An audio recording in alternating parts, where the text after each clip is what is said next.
I rushed to my wife, Jessica's hospital room, carefully slipping inside and closing the door behind me. Just to be sure no one could see, I pulled the curtain around her bedside and took a moment to look at her sleeping face.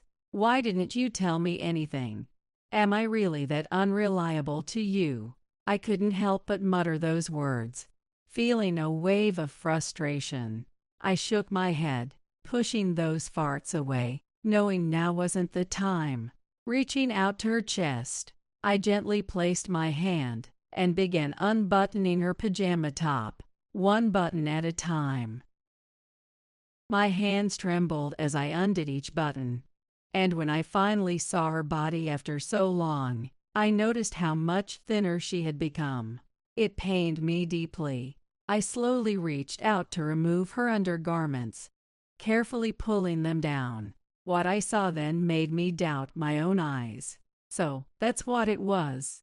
My name is Alex Miller. I work at a real estate company. My wife, Jessica, works in IT.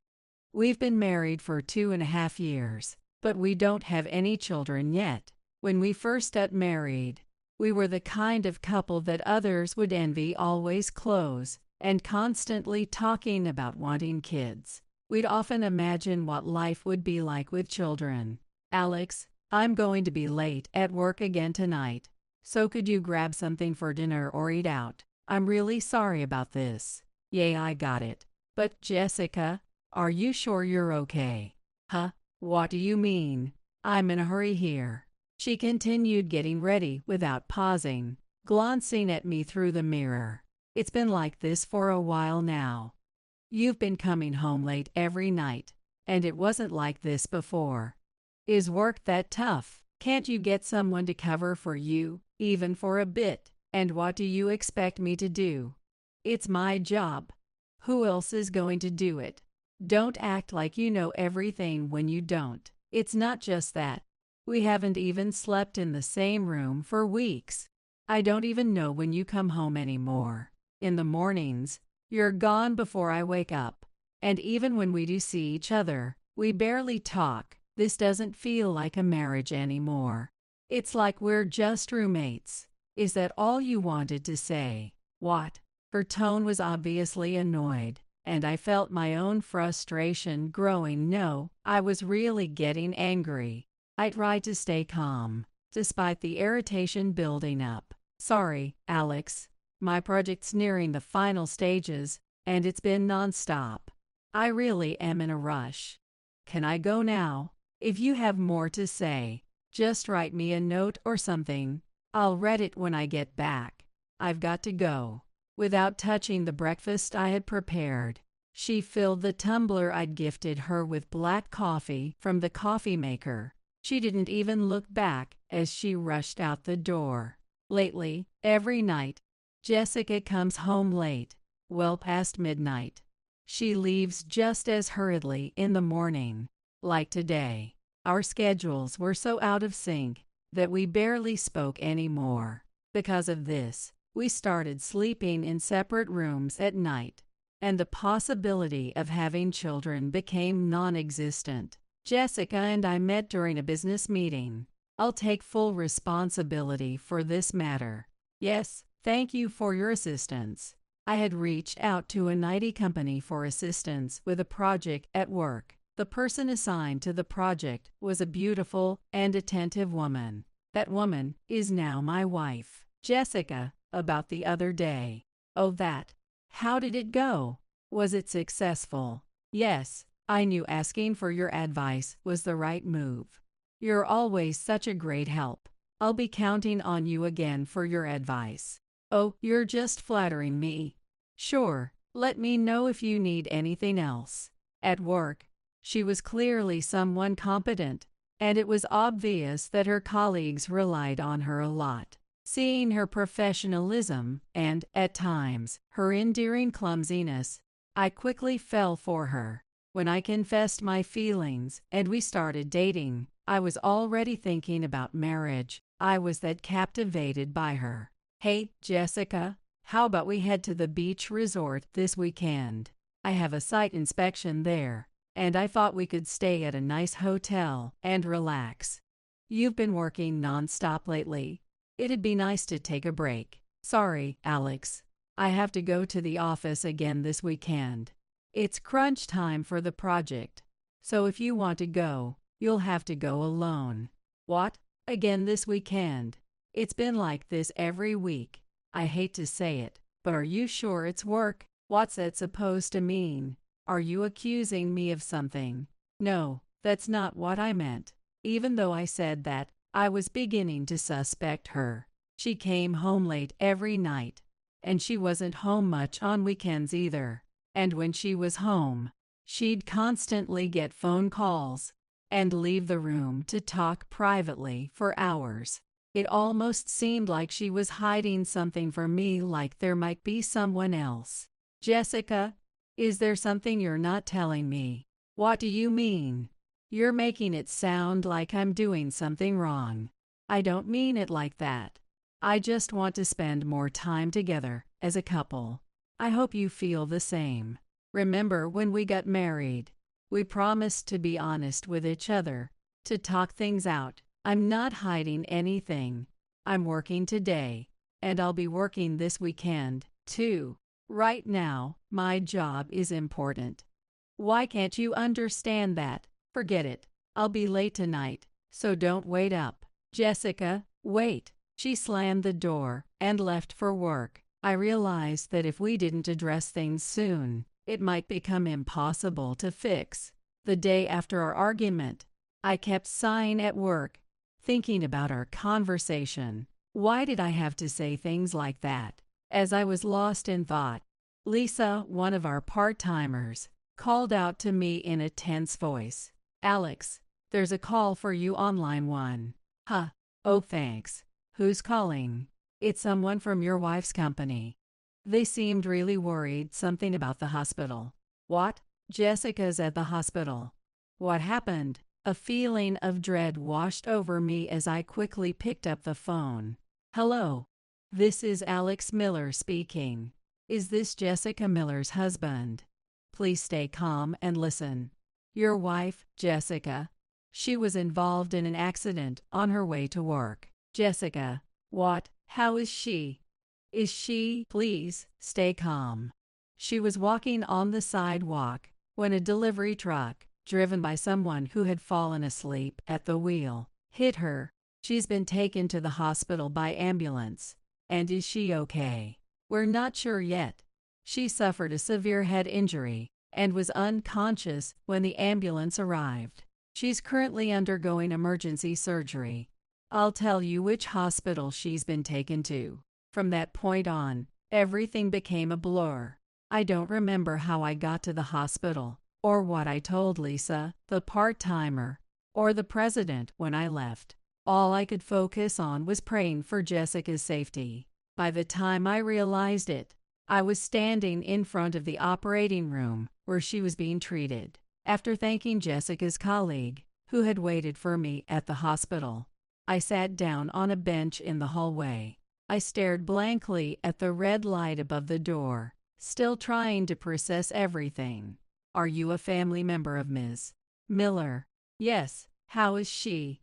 Is she okay? You're Jessica Miller's husband, correct? First, I want to tell you that the surgery was successful. She's pulled through, and she's alive. She fought hard. The doctor nodded as he looked into my eyes. Thank you so much. I bowed my head in gratitude. Please, you don't need to do that. But there's something else you need to know. What is it? Even though her life was saved, I wondered what more there could be. Seeing the doctor's somber expression filled me with anxiety. Her life was saved, but things won't be the same as before. What? What do you mean? Is there going to be any lasting damage? No, it's not about long-term effects. She hasn't regained consciousness. What? The anesthesia should have worn off by now, but she still hasn't woken up. We're in a critical situation. Everything went dark before my eyes. At this point, we predict she may remain in a vegetative state. There's only a 5% chance of her regaining consciousness. We've done all we can. It's up to her now. I clung to the doctor, shaking him. Wait, are you saying Jessica might never wake up? That I might never see her again? Doctor, Mr. Miller, please calm down. Mr. Miller, someone, help. The nurse's voice sounded distant as I felt my world collapse. I lost control, grabbing onto the doctor, and a strong male nurse had to restrain me. That morning, why did it have to end in an argument? I couldn't stand the thought of never making up with Jessica, of losing her like this, in her hospital bed, with tubes everywhere. I held Jessica's hand, staring at her peaceful face, wishing she would open her eyes and call my name again. I prayed, over and over, for her to wake up. Alex. I hadn't even noticed the knock at the hospital room door. Kevin, Jessica's brother, called out to me as he tapped my shoulder. Kevin. Jessica. How could this happen? Kevin and his wife, Susan, had just visited our home recently, enjoying Jessica's home-cooked meal together. Now, seeing Jessica lying there motionless, Susan's eyes filled with tears. It's hard to believe. Jessica was so full of life. And now, Jessica, wake up. It's me, Emma. You promised we'd play again. You said you'd help me choose my birthday cake for when I turn 6. You can pick whichever one you like. Their niece, Emma, who was about to turn 6, gently held Jessica's hand. Emma, thank you for coming. The surgery was successful, so she'll be better soon. She's just resting for now. Once the medicine wears off, she'll wake up. Seeing the tears welling up in her eyes, my heart ached. Really? I nodded firmly, and Kevin jumped in to reassure her. Alex says it's going to be okay, so it will be. You want to play with Jessica again, right? For now we have to let her rest so she can get better. As expected, he was the steady father figure she needed in this moment. Yeah, Jessica promised we'd play again. Hey, Dad, do you think Jessica is really okay? She looks like she's in pain with all those bandages. Emma gently stroked Jessica's hand, looking worried. Jessica and I buried a time capsule in the garden not long ago. She said we'd open it when I turned 10. Jessica, wake up soon. Emma's always loved Jessica since she was a baby. Emma then tugged at my arm. What is it? She whispered softly. This is from Jessica. She told me to give it to you, Alex. She handed me the envelope. It was a simple, light blue envelope with my name written on it in Jessica's familiar handwriting. Make sure you read it alone. Jessica asked me to tell you that. It seemed that Jessica had entrusted the letter she wrote for me to Emma. She had told Emma to give it to me if anything ever happened to her. Jessica said if something happened to her, I should give it to you. I thought now was the right time, so thank you, Emma. I'll read it later. When Jessica wakes up, I'll tell her that you kept your promise. Yay, and tell her we'll play again. Next time I visit, I'll bring the game she wanted to play. I promise I'll tell her. Alex, please take care of my sister, Jessica. Of course. I'll call you as soon as she wakes up. And if you need anything at all, just call.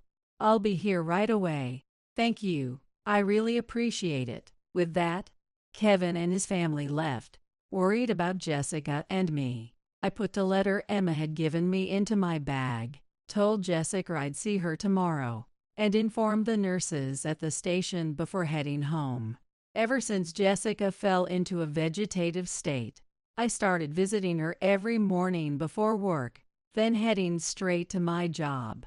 After work, I would rush back to the hospital to be with her, staying until visiting hours were over, talking to her all the while. That night, on my way back home, I picked up takeout for dinner and walked into an empty house. I'm home. Hi, as if anyone would say welcome back. It's strange, but I never realized just how quiet the house feels when you're alone. I sat down at the dining table, ready to eat the takeout I'd bought, when I suddenly remembered Jessica's letter. Curious about what she had written, I set my dinner aside and opened the letter. What I read was unbelievable. To Alex. Alex, if you're reading this, it likely means that I am no longer in this world. There's something I need to apologize for. When we get married, we promised each other that we wouldn't keep any secrets, but I've been hiding something very big from you. It's time I tell you about it. A while ago, I was the leader of a project team at my company, working on developing an AI-based security system. It was designed to automatically respond to hacking attempts in real time and was intended for use by major corporations and the government. However, during development, the crucial AI system data was leaked, and I was framed as the culprit. Of course, I didn't do it. It was a complete setup, but evidence was fabricated against me, leaving me with no way to defend myself. As a result, I was forced to pay a large amount in damages. To cover the debt, I started taking on side jobs without telling you. But don't worry, it wasn't anything shady or immoral. I was developing systems for factory automation. By now, you've probably realized that the reason I've been coming home late every night was because of this. I was not having an affair, so please don't worry. With the deadlines piling up and balancing my main job, I became increasingly stressed, and I know I was cold to you. I'm truly sorry. You may not have noticed, but I injured my chest while installing a machine in the factory, and the scar is still there. Fortunately, it wasn't a serious injury, but I hid it from you because I didn't want you to see. Since I'm probably not alive as you read this, I felt it was time to confess. I'm sorry for keeping this secret until now. I didn't want to burden you, Alex, so I kept it to myself. But if I'm no longer here, the damages claim will eventually reach you. That's why I decided to write this letter. If I'm gone, please use the insurance money to settle the remaining debt. Alex, thank you for marrying me. I may not have been the best wife, but I loved you. Thank you for everything, and I'm truly sorry. Love, Jessica. After finishing the letter, I couldn't sit still, and I drove straight to the hospital where Jessica was staying. As I passed the nurse's station, someone called out to me unexpectedly, "Mr. Miller, I thought you had gone home. Did you forget something?" "Yay, something like that. Visiting hours are over, so please keep quiet, okay? I'm sorry." Even though visiting hours were over, I felt grateful to the nurse who let me into the ward, and I headed to Jessica's room. I gently opened the front of Jessica's pajama top and slightly pulled down the undergarment beneath it. There, I saw a fresh, keloid-like scar. This kind of scar wasn't there before. It was clearly a recent one. At that moment, I realized that everything written in the letter was true. I regretted not noticing how much she had been suffering, and I felt a surge of anger toward the person who had hurt her, and I resolved to prove her innocence.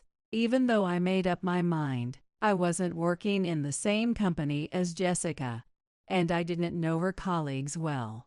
Not knowing the circumstances, I was at a loss as to how to proceed. "Welcome. What brings you in today?" "Oh, it's Thomas, right? Hey, it's Jessica's husband. What a coincidence, huh? Is this your workplace?" One day, Thomas, who works at the same company as Jessica, came to the real estate office where I work. "Long time no see. So, how does it feel to be the one who stole Jessica and managed to marry her?" "Hey, stop saying confusing things like that in front of the store. I didn't steal her." "Well, maybe steal is a bit much, but if you hadn't come along, maybe I'd be married to Jessica right now. I had been pursuing her for a long time, but you suddenly showed up and snatched her away. And now Jessica is in a vegetative state, right? Must be tough. She might never wake up again." "That's not true. She's getting treatment, and she will wake up soon. I don't know, man. They say the chances of waking up from that state are slim. Maybe it's time to give up. Stop it. Oh, are you mad? All right, all right. Just take care of her as best as you can. So what brings you here today? If you don't have any business here, I'll have to ask you to leave. What you're doing is obstruction of business, you know. Don't get so upset. I was just teasing you a little. I actually have reason for being here. I'm thinking about moving into a tower apartment, so I came to consult with you. Are there any good properties around here? Close to the station, relatively new. I'd like a place with a convenience store nearby, and, oh, a 24-hour concierge service would be nice. Wait a minute. A tower apartment. Your work's been going well lately, and I've got some extra money. So I thought it'd be a good time to move into a tower apartment. I see. Well, for a tower apartment, we need to conduct a screening process for the applicant, so I can't show you anything today. I'd like you to come back in 2 weeks for another appointment. 2 weeks, that's a bit long. But well, considering the amount of money involved, I understand. Make sure to conduct a thorough screening. I'll come back then. Oh, and say hi to your wife, for me. With a sly grin, Thomas left the office. Using the documents Thomas had submitted, I checked his credit information and bank balance. Sure enough, the balance was quite high, which surprised me. However, something felt off. Considering his age and position, the amount seemed disproportionate. It was unusually large. Could it be that he's investing in stocks or mutual funds? If not, then I started to become suspicious of Thomas. I decided to consult someone about it. Alex, what's going on? Did something happen to Jessica? I called Susan, who works at a bank. I'm sorry for calling you at work like this. Jessica's still the same, there's no change in her condition, but I need you to check something for me. For me? What is it? I want to know the recent deposit activity of someone who has an account at your bank. Is there any way you could help me with that? Deposit activity? You mean the transaction details? Well, that's confidential information, so even if it's for a family member, it's not something I can disclose easily. You'd need to provide certain documents for verification. Well, it's not for personal reasons. It's for a credit check related to a real estate transaction. I need to verify the stability of income for a client interested in purchasing a tower apartment. Even in that case, is it difficult to get that information for a real estate transaction? Oh, if that's the case, as long as the required documents are submitted, we can check even for third parties. If you come by now, I can get the information right away. What do you think? I went to the bank where Susan works and obtained the recent deposit activity for Thomas. There was a suspicious flow of money.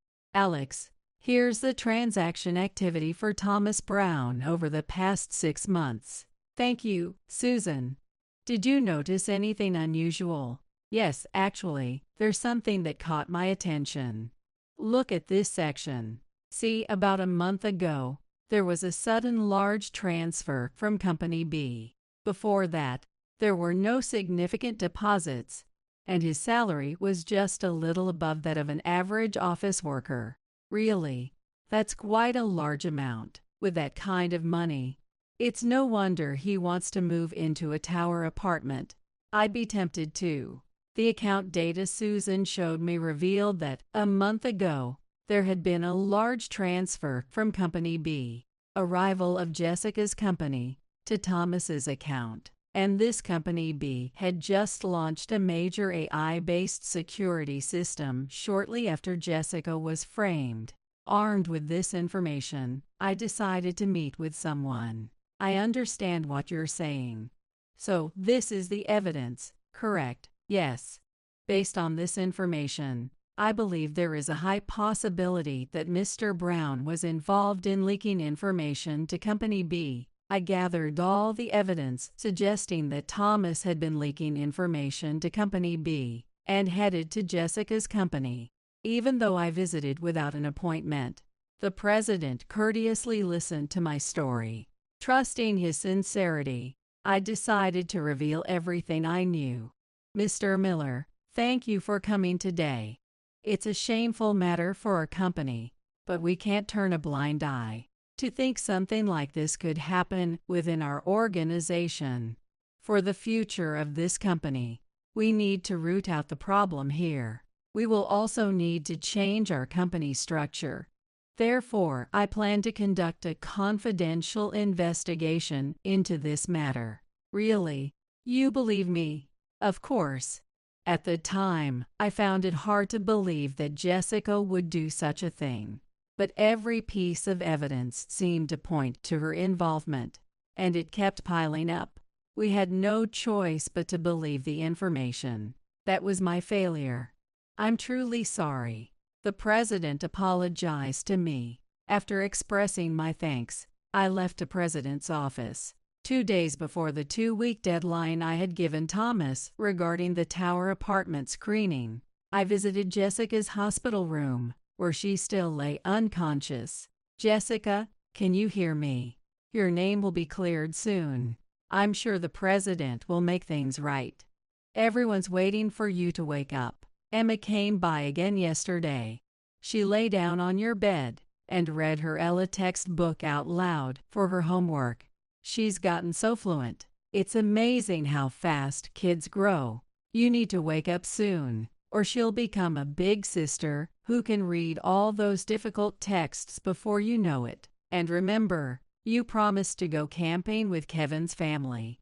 It's getting colder, so while I was having my usual one-sided conversation with Jessica, which had become my daily routine, there was a knock at the door.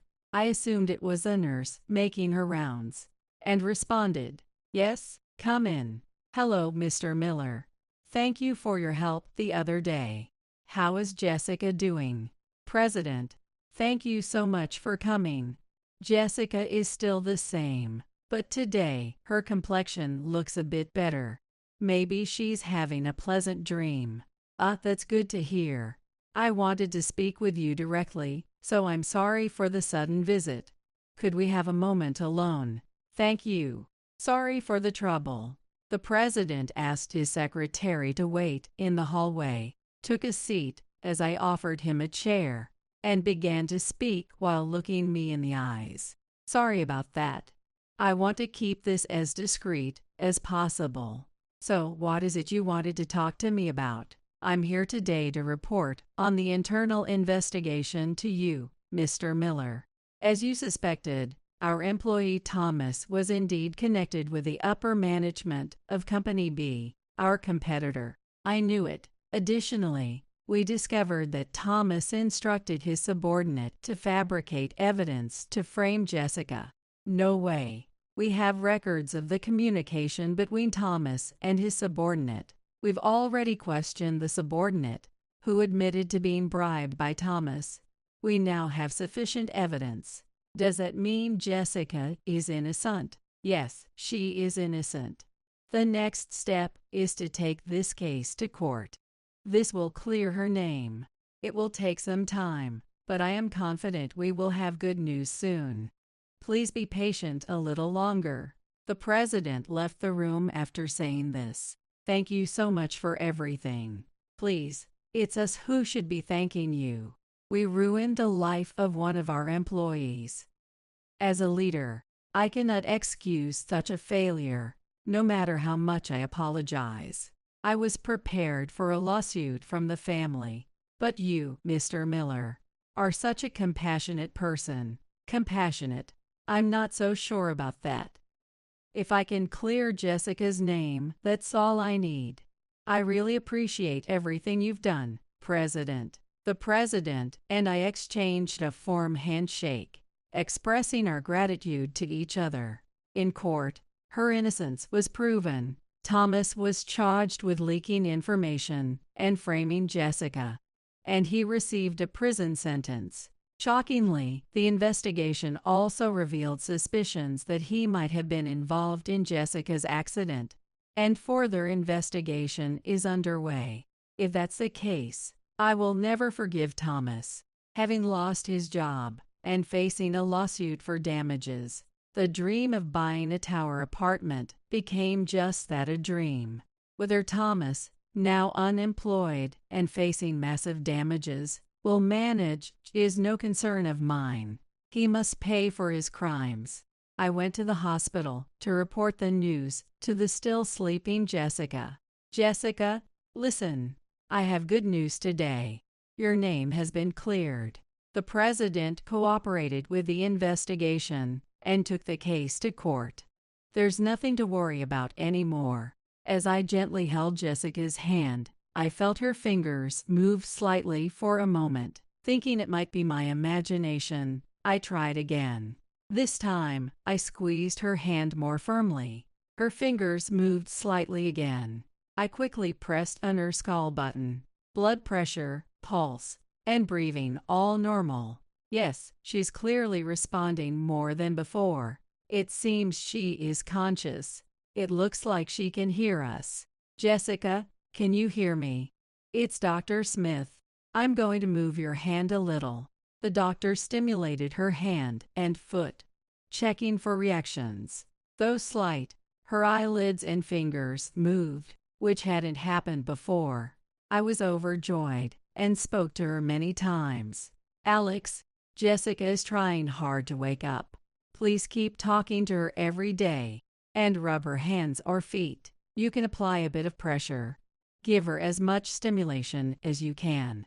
She will wake up. Let's believe in her and stay strong. From that day on, I spoke to her every day. I had always talked to her, but knowing she could hear me made me happy. And I talked even more. Visiting hours felt too short. Sometimes, I decorated the room with flowers for Jessica, who loved them. For her, who always wanted a cat, I played cat videos. I even brewed her favorite coffee, bringing it close to her nose so she could smell the aroma.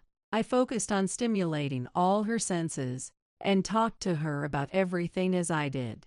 Every day, Jessica's reactions increased, and I felt a sense of hope.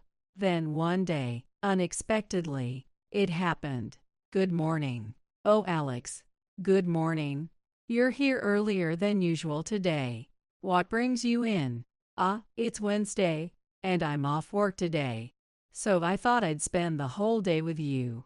I even made a lunchbox to eat together here. While you two are so close, I'm sure your wife is really happy. I wish my husband would be as attentive to me. He just leaves me alone most of the time. The only words he ever says are, "Is dinner ready?" or "Where are my socks?" It's always, "No, dinner isn't ready yet, and the socks are in the bottom drawer of the chest." That's the only conversation we have. Honestly, I wish my husband would learn from you, Alex. Oh, I shouldn't be chatting like this. The head nurse will scold me again. Well, see you later. Let me know if you need anything. Please, take your time. Thank you. After exchanging the usual greetings with the chatty veteran nurse, I entered Jessica's room.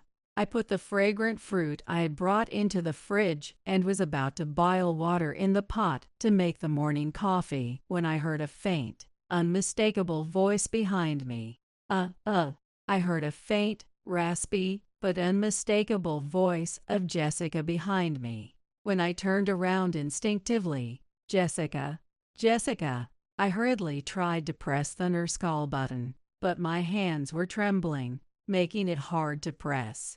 Somehow I managed to press it, and the nurse's calm voice came through. "Yes, Alex, what's the matter? Please come quickly. Jessica, calm down. I'm on my way. Hang in there." Jessica opened her eyes. What? After 10 months, Jessica finally woke up. "Jessica, how are you feeling? You ask that every day." "Well, can you blame me? You were asleep for 10 months. Thank you so much." I was worried I'd never be able to talk with you like this again. Even when I had the accident, I was thinking, why did I say such things?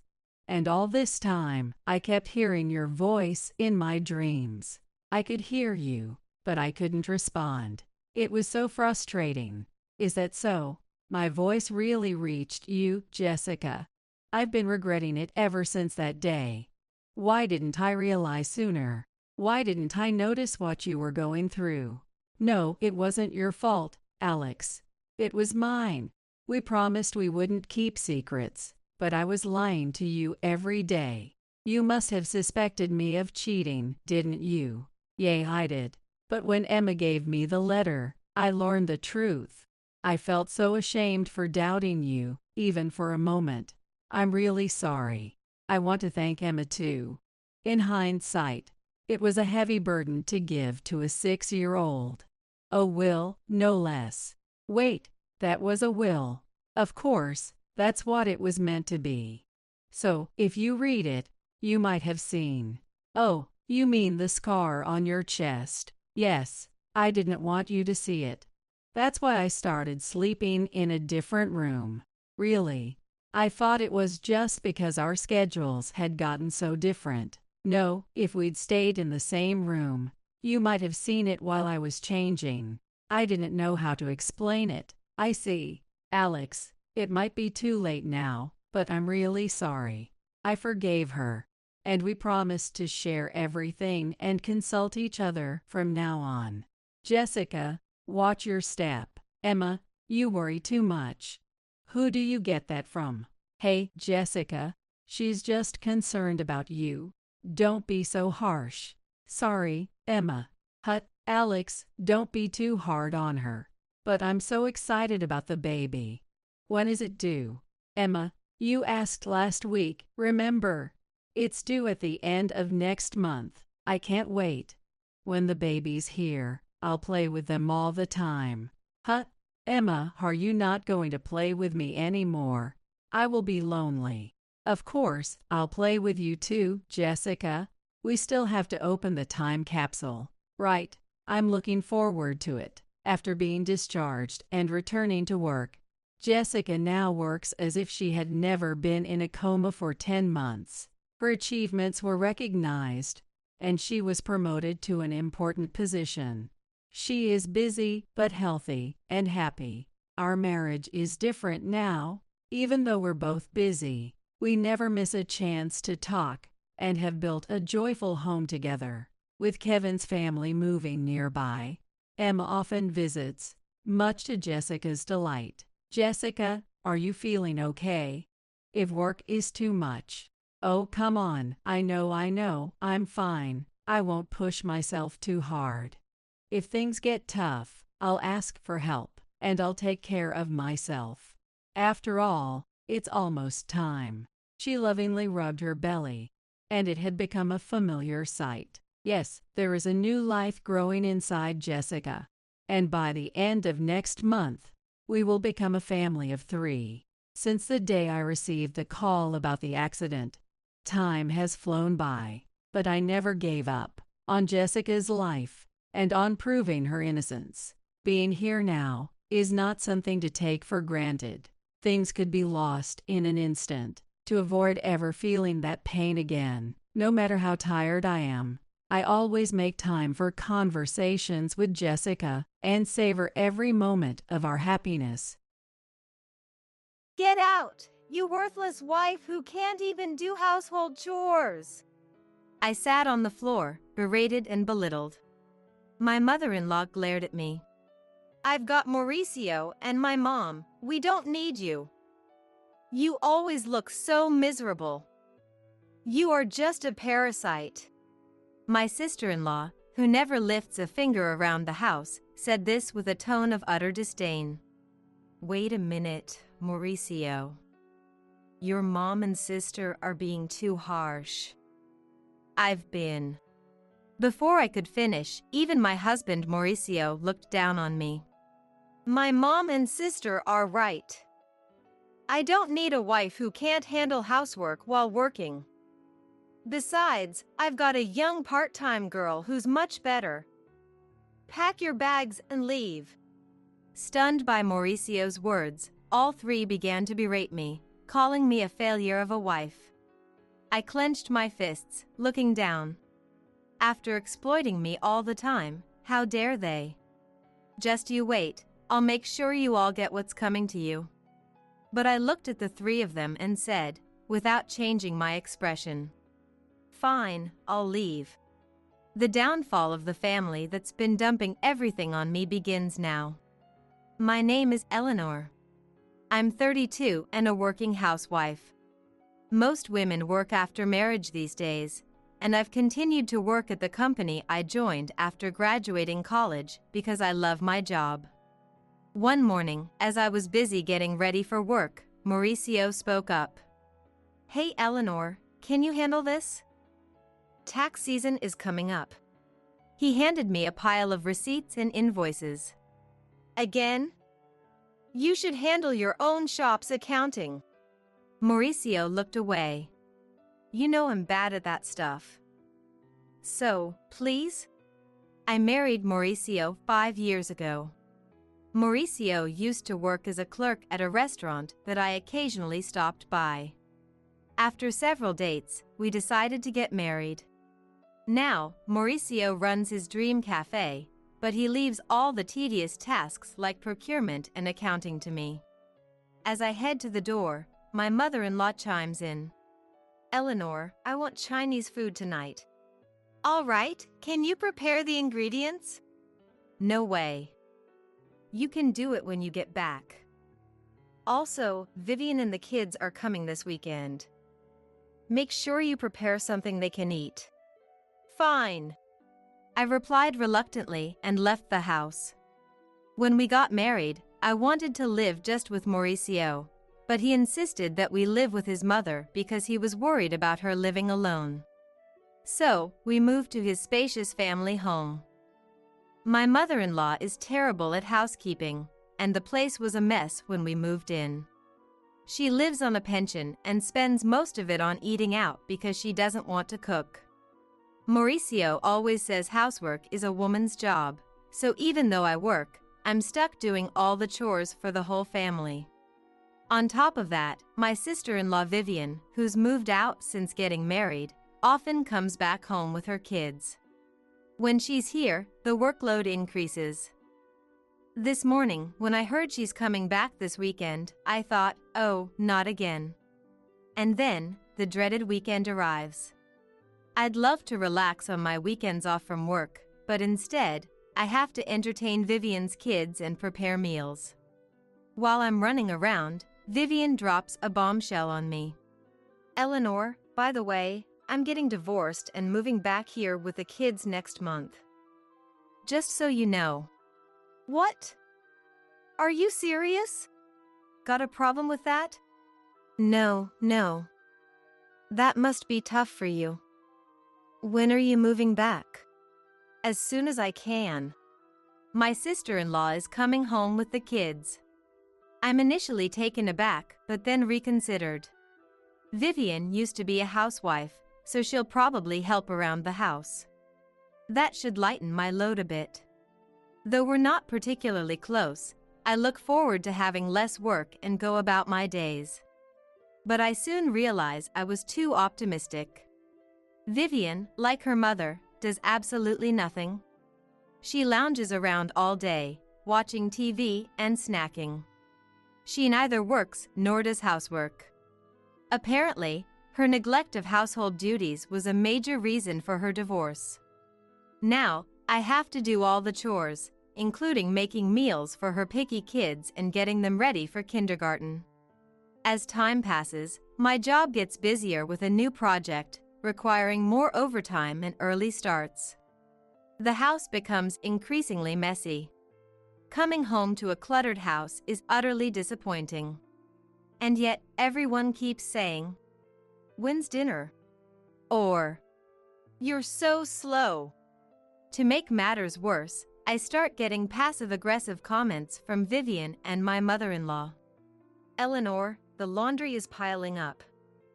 Just because you work doesn't mean you can slack off." "But I'm busy too." As I try to argue, Vivian cuts in. Talking back to your mother-in-law? You're so bold, Eleanor. And you've been buying all the meals. That's not good for the kids. If you're home, can't you help out a bit? What are you saying? Mauricio is a business owner. You don't have to work, you're just doing it out of selfishness. So, fulfill your duties as a wife perfectly. I was speechless, and both of them looked at me as if it was all perfectly normal. That night, I was so angry I could explode, so I talked to Mauricio. I'm busy with work, and neither your mom nor your sister is helping with the housework. You're not bad-mouthing my mom and sister, are you? Mauricio glares at me. I replied in amazement. No, that's not it. But I can't handle all the housework by myself. If you could help me a little. I'm busy running a business.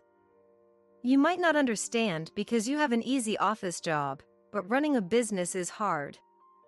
Besides, housework is a wife's job, isn't it? Don't expect me to do it. Are you serious? Mauricio just goes to sleep, leaving me to stew in my thoughts. But then, an idea comes to me. I came up with a good idea. I quickly grab my phone and make some online purchases before going to sleep. A few days later, a bunch of new appliances arrive.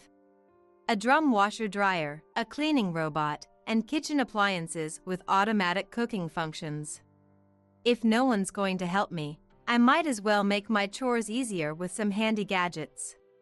As the delivery guys are bringing in the washer, my mother-in-law and sister-in-law show up.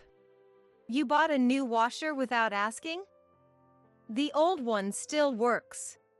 But it's old, and this will make laundry faster and easier. What's all this? A cleaning robot and cooking appliances? Eleanor, come here. I'm summoned to the living room, where they're sitting on the sofa, and I'm told to sit on the floor. Mauricio is there too, sitting next to his mom, looking smug. What's going on? My mother-in-law shouts. What do you mean, what's going on? You buy all these lazy gadgets with the household money, what are you thinking? I thought it would make housework more efficient. It's not about efficiency. People these days rely too much on machines. My sister-in-law chimes in. Exactly, Eleanor. And those are luxury items. The appliances we have are still usable. You're just being wasteful because Mauricio is a business owner. She glares at me, and Mauricio nods in agreement. But You're just trying to make life easier for yourself. Can't you even do housework properly? I wanted to say, look who's talking, but I kept quiet. Finally, my mother-in-law, perhaps frustrated by my silence, snaps. If you can't even do housework properly, you should just leave. I look at her in shock.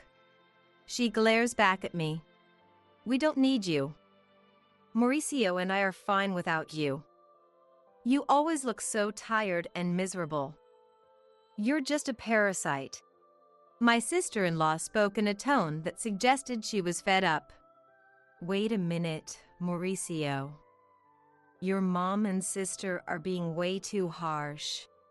When I turned to Mauricio for support, he looked down on me and said, They're right.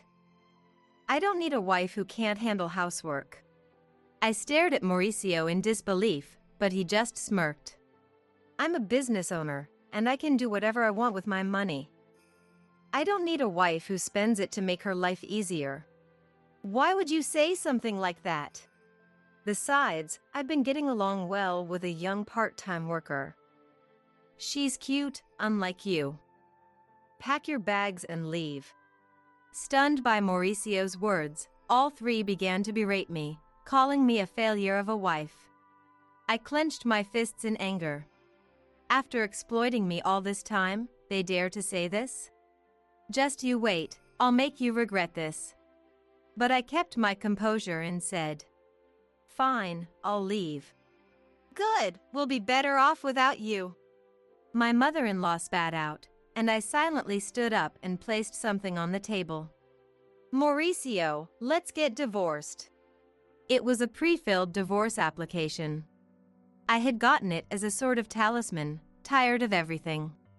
Fine, I'll sign it. But don't regret it later. Mauricio signed the papers. And I packed my bags and moved to a weekly apartment that same day. No one came to see me off. I submitted the divorce papers to the city hall and rented a condo. Around the same time, I accepted a promotion I had been refusing due to housework and became a department head. I was able to advance my career, which I had almost given up on, and I became more and more immersed in my work. Thrilled that no one was there to hinder me. More than anything else, I was overjoyed. About a week after leaving, my former mother-in-law started calling. But I was busy and had no desire to talk to someone who had called me a worthless wife. I continued to ignore her calls. A year later, on a day off, she called again. Thinking it was time to settle things, I answered. Hello? Ah. Eleanor, you finally answered. How could you ignore me for over a year? What do you want?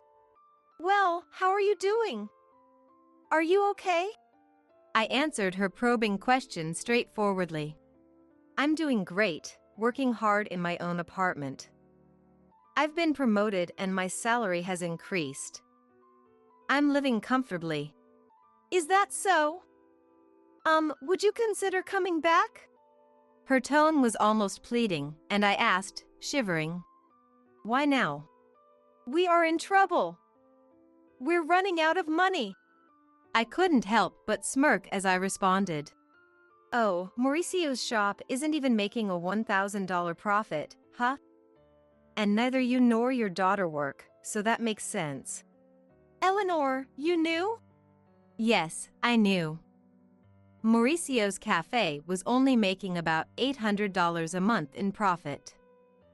I was the one handling the finances, so of course, I knew. Mauricio, who acted like a big-shot business owner but didn't do any proper management or customer service, probably had no idea. Of course I knew. I was the one doing all the accounting and inventory. What? Why didn't you say something? I had no idea you were a manager at a big company and contributing so much to our living expenses. Yes, I was putting in over $3,000 a month. That's how everyone was able to live. I had been supplementing the family income with my own salary because I knew Mauricio's shop wasn't making much. Mauricio probably realized he couldn't make ends meet without my income only after I left. Please, Eleanor, come back. By the way, what happened to Mauricio's shop? Ignoring my former mother-in-law's plea, I asked. Mauricio's shop is going under next month. Even the part-time girl left him. That figures. With such sloppy management, he can't keep a business running. And he's too proud to do what needs to be done. No woman would want to be with a man like that. I chuckled, and my former mother-in-law was at a loss for words. Can we wrap this up? I'm busy. She hurriedly continued. Also, the house has been a mess since you left. A mess? According to her, the house was in chaos because no one was doing any housework. The house was cluttered, no one was cooking so they had to buy food, and they couldn't even afford a new washing machine. It would have been nice if you'd left those appliances. Ex-mother-in-law says. What are you talking about? Weren't those lazy appliances? And what's wrong with taking things that I paid for? I shouldn't have said that. But I never thought the house would become like this just because no one was doing the chores. I asked, getting a bit irritated. Isn't it strange that 3 adults can't manage the housework? What are your daughter and Mauricio doing? She lowered her voice.